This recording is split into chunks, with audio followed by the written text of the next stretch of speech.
بادشاہ نے ایک درویش سے کہا، مانگو کیا مانگتے ہو؟ درویش نے اپنا کشکول آگے کر دیا اور عاجزی سے بولا، حضور صرف میرا کشکول بھر دیں۔ بادشاہ نے فوراً اپنے گلے کا ہار اتارے، انگوٹھیاں اتاری، جیب سے سونے چاندی کی اشرفیاں نکالیں اور درویش کے کشکول میں ڈال دیں۔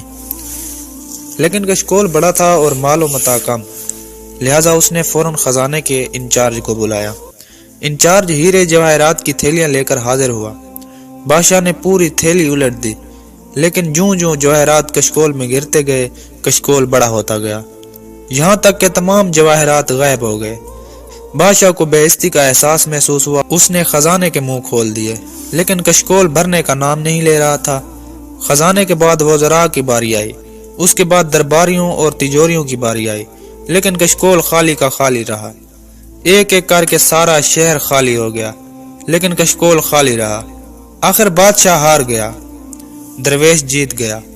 درویش نے کشکول بادشاہ کے سامنے الٹایا، مسکرایا، سلام کیا اور پھر واپس مڑ گیا۔ بادشاہ درویش کے پیچھے بھاگا اور ہاتھ باندھ کر عرض کیا، حضور مجھے صرف اتنا بتا دیں یہ کشکول کس چیز کا بنا ہوا ہے؟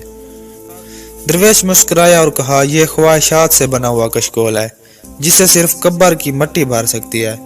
حاصل کلام، انسان بھی اگر اپنی نفسانی خواہشات کو پورا کرنے میں لگا رہے تو اس کی خواہشات بھی کبھی ختم نہیں ہوتی۔ حضرت ابن عباس رضی اللہ تعالیٰ عنہ سے روایت ہے کہ حضرت صلی اللہ علیہ وآلہ وسلم نے فرمایا کہ اگر انسان کے پاس مال کی 2 وادیاں ہوں تو تیسری کا خواہش مند ہوگا، اور انسان کا پیٹ مٹی کے سوا اور کوئی چیز نہیں بھر سکتی، اور اللہ اسی شخص کی توبہ قبول کرتا ہے جو دل سے سچی توبہ کرتا ہے۔ پیارے دوستو، اگر آپ کو میری یہ ویڈیو اچھی لگی ہو تو میرے اس YouTube چینل کو ضرور سبسکرائب کریں۔ شکریہ۔